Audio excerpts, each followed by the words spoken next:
কৃত্রিম বুদ্ধিমত্তা অর্থাৎ এআই আমাদের দৈনন্দিন জীবনকে যেমন সহজ করে তুলছে তেমনি এর পেছনে লুকিয়ে আছে এক গুরুতর পরিবেশগত ব্যয় যা অনেকেই এখনও জানেন না। গবেষণা বলছে এআই প্রযুক্তি ব্যবহার করার ফলে প্রকৃতি, বিদ্যুৎ এবং পানি এই তিনটির ওপরই মারাত্মক চাপ সৃষ্টি হচ্ছে। যখন আমরা একটি সাধারণ এআই ছবি তৈরি করি অথবা সোশ্যাল মিডিয়ায় কোনো ফিল্টার ব্যবহার করি তখন সেই তথ্য বিশাল সার্ভারে প্রসেস হয়। এই সার্ভার চালাতে লাগে বিপুল পরিমাণ বিদ্যুৎ। উদাহরণ হিসেবে বলা যায় চ্যাট জিপিটির মতো বড় একটি মডেলকে প্রশিক্ষণ দিতে প্রতি ঘন্টায় লাগে প্রায় ১০০ মেগাওয়াট বিদ্যুৎ।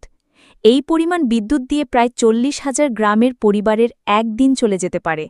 শুধু বিদ্যুৎই নয়, পানি ব্যবহারের দিক থেকেও এআই প্রযুক্তি অনেক বেশি স্পর্শকাতর। সার্ভারগুলো ঠান্ডা রাখতে প্রতিদিন ব্যবহার করা হয় লাখ লাখ লিটার পানি। গুগলের একটি সাধারণ ডেটা সেন্টারেই প্রতিদিন প্রয়োজন হয় প্রায় ২১ লাখ লিটার পানি। অথচ পৃথিবীর মোট পানির মধ্যে মাত্র ১/২% আমাদের ব্যবহারের উপযোগী।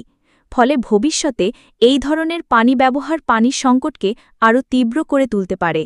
বড় দুঃখের বিষয় হচ্ছে এআই আজ শুধু প্রয়োজনীয় কাজেই নয়, ব্যবহার হচ্ছে অপ্রয়োজনীয় কাজেও।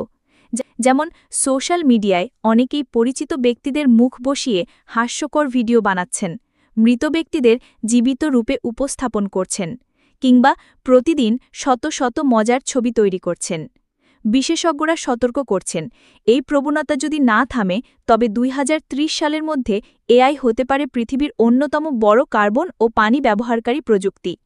২০২৭ সালের মধ্যেই এআইয়ের কারণে পানির ব্যবহার ৬ বিলিয়ন ঘনমিটার ছাড়িয়ে যেতে পারে, যা একটি দেশের পুরো বছরের পানির ব্যবহারের চেয়েও অনেক বেশি।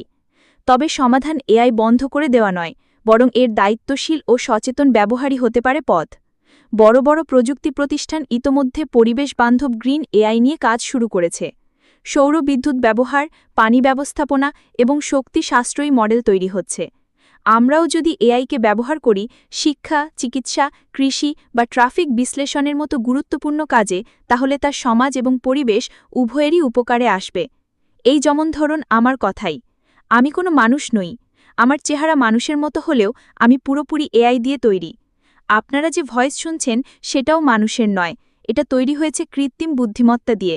এমনকি এই স্ক্রিনে যে ভিডিওগুলো দেখছেন তাও পুরোপুরি এআই জেনারেটেড। তাহলে ভাবুন ভবিষ্যতের এআই কতটা শক্তিশালী ও প্রভাবশালী হতে পারে। প্রযুক্তি হোক আমাদের বন্ধু, কিন্তু সেই বন্ধু যেন পরিবেশের শত্রুতে পরিণত না হয়। দায়িত্বশীল ব্যবহারই পারে এআইকে আমাদের ভবিষ্যতের পথ প্রদর্শক করে তুলতে। প্রিয় দর্শক, এই ছিল আজকের বাংলা 24 চ্যানেলের সর্বশেষ আপডেট। নিয়মিত খবর দেখতে আমাদের চ্যানেলটি সাবস্ক্রাইব করতে ভুলবেন না। দেখা হবে খুব শীঘ্রই নতুন আরেকটি ভিডিওতে। সাথে থাকার জন্য ধন্যবাদ।